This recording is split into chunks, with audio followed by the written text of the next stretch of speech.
इस हॉल में उपस्थित आदरणीय प्रधानाचार्य और प्यारे बच्चों और विद्वान साथी शिक्षकगण, आप सभी का आज 2 अक्टूबर के दिन हार्दिक स्वागत और अभिनंदन है। देखो बच्चों, हम बैठे तो ऐसे हैं कि आज क्या है, बहुत बड़ा एक ऐसा त्यौहार जिसे हम कहें, सभी लोग अपना जन्मदिन मनाते हैं। तो आज हम भी यहाँ लाल बहादुर शास्त्री और गांधी जी का जन्मदिन मना रहे हैं। आखिर इतना है क्या इसके पीछे इतिहास, हम जाने कि क्यों इन शख्सियत एक ऐसी ये शख्सियत रही जो इनको हम आज इतने लंबे समय बाद भी आज याद कर रहे हैं। इसके पीछे क्या कारण था, मैं पहले गांधी के विषय में आपको कुछ चीजें बताने का प्रयास करूंगा। देखिए, गांधी जी 2 अक्टूबर आज ही के दिन पैदा हुए। 1969 के दिन गांधी जी का जन्म हुआ और जहां जन्म हुआ वो जगह थी पोरबंदर, गुजरात में। गांधी जी की जो पत्नी थी कस्तूरबा गांधी, मां का नाम पुतलीबाई, और जो पिता थे मोहनदास करमचंद गांधी, जिनको प्यार से लोग काबा भी कहते थे। गांधी जी बचपन से कोई ऐसे बहुत ज्यादा मेधावी, बहुत ज्यादा तेज नहीं थे, किंतु जैसे तैसे उन्होंने अपनी एजुकेशन करी। एजुकेशन जब कंप्लीट जब वो हो गई तो उसके पश्चात वो इंग्लैंड चले गए। इंग्लैंड में जब कानून की पढ़ाई उन्होंने वहां पर करी, कानून की पढ़ाई के पश्चात वो वापस भारत आए। अब कानून की पढ़ाई कर चुके थे, अब उनको केस लड़ने थे, कहीं ना कहीं प्रैक्टिस करनी थी, कोई भी केस उनको भारत में नहीं मिल रहा था। उनके जो एक दोस्त थे उनका नाम था दादा अब्दुल्ला। दादा अब्दुल्ला का एक मुकदमा था साउथ अफ्रीका में। तो गांधी जी के पास आए, बोले कि भाई लड़ोगे केस? तो गांधी जी ने कहा जी हाँ, क्योंकि कोई चीज ऐसा मिल नहीं पा रहा था। तो वो साउथ अफ्रीका चले गए, सूटेड बूटेड गांधी जी, अच्छी परिवार से गांधी जी थे। तो एक घटना उनके साथ घटी साउथ अफ्रीका में। क्या हुआ कि गांधी जी, जो कैटेगरी होती है ट्रेन में, ए कैटेगरी, बी कैटेगरी, तो सबसे बढ़िया कैटेगरी ए कैटेगरी की क्लास में ट्रेन में गांधी जी सफर कर रहे थे। जो यह सफर था डरबन से पीटर्सबर्ग तक।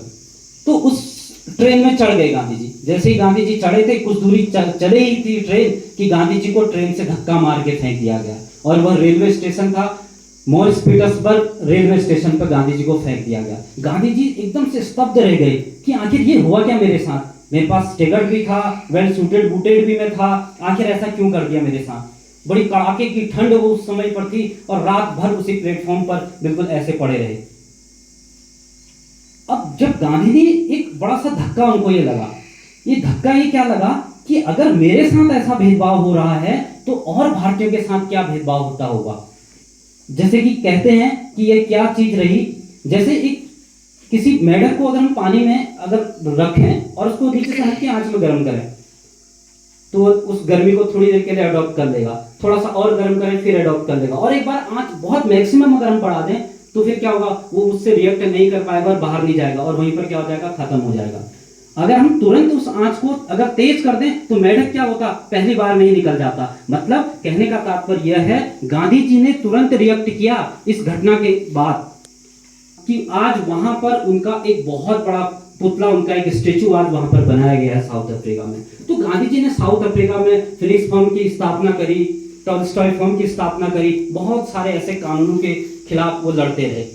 वहां साउथ अफ्रीका में ही 1894 में उन्होंने नटाल कांग्रेस बनाई।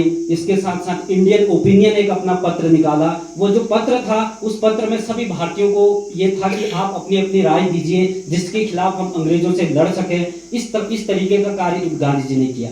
और उनकी एक किताब है हिंद स्वराज, जो कि गांधी जी ने एक जहाज में यात्रा के दरमियान लिखी थी, और जो गुजराती भाषा में वो किताब लिखी थी। अब ये तो रहा उनका साउथ अफ्रीका का सफर। काफी ज्यादा उन्होंने संघर्ष साउथ अफ्रीका में किया, एक सत्याग्रह उन्होंने वहां किया। अभी सत्याग्रह क्या है, किसी चीज सत्य के साथ आग्रह करते थे गांधी जी। अब गांधी जी वापस आ गए भारत। जिस दिन भारत आए, आना जाना तो लगा रहा, जब कंप्लीटली जब गांधी भारत आए वह दिन था 9 जनवरी 1915। इसी दिन को हम प्रवासी दिवस के तौर पर मनाते हैं। अब गांधी जी के जो गुरु थे उनका नाम था गोपाल कृष्ण गोखले। गोपाल कृष्ण गोखले जी से गांधी जी मिले, और मिलने के बाद गांधी जी भारत भ्रमण में लगे रहे। तो कुछ समय भारत भ्रमण किया, यहाँ की सभ्यता देखी, यहाँ की संस्कृति को देखी, क्योंकि साउथ अफ्रीका में थे, थोड़ा सा कुछ समय का गैप उनके बीच हो गया था। अब क्या रहा, जब भारत में गांधी आए तो उन्होंने सबसे पहले 1917 में चंपारण में सत्याग्रह किया, एक नमक चंपारण में जो सत्याग्रह नील 3 कठिया पद्धति, जो कि नील के खिलाफ आंदोलन गांधी जी ने किया। वहां रामचंद्र शुक्ल के बुलाने पर गांधी जी गए। उस समय किसानों से क्या किया जाता था वहां पर कि नील जो होता था जबरदस्ती उनको खेत के मैक्सिमम हिस्से में बोने को बोला जाता था, जिससे कि क्या होता था कि मिट्टी का जो पीएच मान है वो बिल्कुल कम हो जाता था, एसिडिक हो जाती थी वो। तो इसके खिलाफ गांधी जी लड़े। उसके बाद गांधी जी अहमदाबाद में मिल आंदोलन में गांधी जी गए, वहां पर भी उनको बुलाया गया। और वहां पर क्या था, जैसे अभी कोरोना फैला है उस समय पर ऐसे ही प्लेग फैला हुआ था, और जबरदस्ती उस समय पर कुछ लोगों को काम पे भी रख रहे थे और कुछ लोग चले जा रहे थे। अब सभी लोगों ने सोचा यार अगर प्लेग मरना है यही मरे या घर में मरे, तो कम से कम वहां पर मिल मालिकों ने एक लालच दिया। लालच ऐसा दिया कि आप यहां पर काम कीजिए, आपको जो बोनस मिलेगा वो 50% एक्स्ट्रा बोनस मिलेगा। तो सभी मजदूर वहां पर काम करने लग गए। लेकिन जब प्लेग खत्म हो गया तो प्लेग खत्म होने के बाद क्या हुआ कि उनके बोनस को मालिकों ने 20% कर दिया। अब इस सभी लोग अगर मालिक और मालिकों के बीच और मजदूरों के बीच में एक और 20 की जो लड़ाई चल रही थी, 50% और 20% की, गांधी जी ने 35% वो बोनस करके दोनों खेमों को क्या कर दिया, मना के रख दिया। इसके साथ साथ गांधी जी ने एक फिर भारत में गांधी जी का जो ये नाम रहा, सबसे अहम भूमिका जो गांधी जी ने निभाई वो निभाई असहयोग आंदोलन में। 1920 में गांधी जी ने असहयोग आंदोलन किया भारत में। असहयोग आंदोलन जब भारत में उस समय अंग्रेजों के खिलाफ हुआ, उस समय ऐसा प्रतीत हो रहा था कि मानो आजादी हमें मिल जाएगी। बहुत ही जबरदस्त वो आंदोलन पूरे भारत में चल रहा था। गांधी की एक सबसे बड़ी खूबी यह थी कि सभी लोग उनकी बात मानते थे, चाहे बच्चे हों, बूढ़े हों, कोई भी हो, कोई भी कर्मचारी हो, गांधी की हर कोई बात मानता था। वो जब आंदोलन बहुत अच्छा 1920 में असहयोग आंदोलन चला तो एक बड़ी घटना घट गई और उस आंदोलन को क्या करना पड़ा, वहीं पर रोकना पड़ा। अब इससे गांधी की बड़ी बेइज्जती जैसी हुई। हालांकि बेइज्जती नहीं थी, वो हुआ क्या, गांधी की आलोचना हम उसको कह सकते हैं, गांधी की आलोचना हुई। बहुत सारे लोगों ने कहा कि एक जगह की जो घटना घटी है उसका सभी को पापी ठहराना कहां तक ये गुंजाइश है। लेकिन गांधी समझते थे, गांधी जानते थे कि अगर मैंने इस आंदोलन को, इस जो हिंसा की तरफ ये आंदोलन जा रहा है, अगर मैंने इसको नहीं रोका तो अंग्रेज जबरन पूरी जनता पर क्या करेंगे, लाठी चार्ज करेंगे और कहीं ना कहीं उनको रोक देंगे, दिमागी तौर पर उनका शोषण कर देंगे। तो गांधी की एक सबसे बड़ी खूबी थी संघर्ष विराम संघर्ष की जो नीति गांधी ने अपनाई थी। वो पहले लोगों को तैयार करते थे, फिर उसके बाद संघर्ष करवाते थे, फिर जब देखते थे कि जो आंदोलन है गलत ट्रैक पर हो जा रहा है उसको रोक देते थे, फिर लोगों के बीच में जा करके और उनका मनोबल बढ़ाते थे। फिर देन गांधी जी ने 1930 में सविनय अवज्ञा आंदोलन भारत में चलाया। उसके साथ साथ गांधी ने 1942 में भारत छोड़ो आंदोलन चलाया। उन्हीं की कहीं ना कहीं अन्य लोगों की, अन्य क्रांतिकारी हों, अन्य नेता हों, जितने भी लोग हैं, आजादी में अपना अपना योगदान दिया। लेकिन गांधी का अपना एक जो योगदान था वो अलग ही था। तो गांधी को ऐसे ही गांधी नहीं कहा जाता, जो गांधी के बहुत सारे ऐसे नाम गांधी को दिए गए। बापू भी गांधी को दिया गया, जवाहरलाल नेहरू ने गांधी को बापू कहा, राष्ट्रपिता गांधी को कहा गया, सुभाष चंद्र बोस ने राष्ट्रपिता के नाम से संबोधित किया गया, विंस्टन चर्चिल ने अर्धनंगा फकीर गांधी को कहा गया क्योंकि उनके जो पहनावे को देख करके। और साथ ही one man boundary force Gandhi को कहा गया, माउंट बेटन ने गांधी को ये कहा। अब मैं इसको थोड़ा सा लास्ट में आपको एक चीज ये बताता हूं कि क्या था। जब 1942 में जब भारत छोड़ो आंदोलन हुआ, तत्पश्चात भारत आजादी की तरफ बढ़ चुका था। और जब भारत का बंटवारा हुआ, हिंदू मुस्लिम के जो दंगे हुए, उस दंगे में आपस में नुआनखोली, एक पश्चिम बंगाल में एक जगह पड़ती है, वहां पर हिंदू और मुसलमान आपस में भिड़ गए। जब हिंदू मुसलमानों के बीच में जो लड़ाई हुई तो उसको इतनी बड़ी फोर्स वहां पर भेजी गई, लेकिन कोई रोक ही नहीं पाया। लगातार दंगे बढ़ते गए और लाखों लोग वहां पर मारे गए।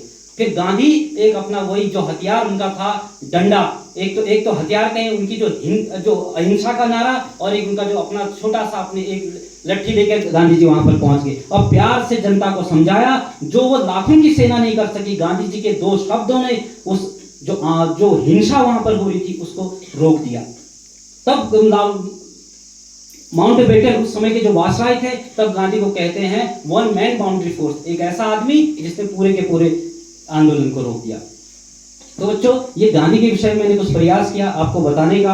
वहीं जो शास्त्री जी के विषय में भी आज थोड़ा सा उनके बारे में विषय में बताऊं। शास्त्री जी भारत के प्रधानमंत्री रहे, दूसरे प्रधानमंत्री शास्त्री जी रहे, रेलवे में वो मंत्री रहे। उनकी सादगी, इतनी सरल सादगी उनकी थी कि वो कभी उनके घर में ही पता नहीं था। नहीं तो अगर आज कोई थोड़ा सा भी कुछ बन जाता है तो कितना ज्यादा पिटांट करने लग जाता है। अब क्यों नहीं पता था कि मेरी माँ से लोग सिफारिश लगाएंगे किसी चीज में करके और मैं मना नहीं कर पाऊंगा। बहुत ही ज्यादा सरल और बड़े स्वभाव के शास्त्री जी थे। लेकिन कहीं एक ऐसा दुखद उनके साथ जो वाकया रहा, ताशकंद समझौता जो 1966 में हुआ, हमारे जो शास्त्री जी थे उस समय उनकी मृत्यु भी हुई। तो शास्त्री जी और ये गांधी जी को आज हम इसी वजह से 2 अक्टूबर के दिन याद करते हैं और हमेशा ऐसे ही हम उनको याद करते रहेंगे। इन्हीं शब्दों के साथ मैं अपनी वाणी को विराम देता हूँ। जय हिंद, जय भारत, जय उत्तराखंड।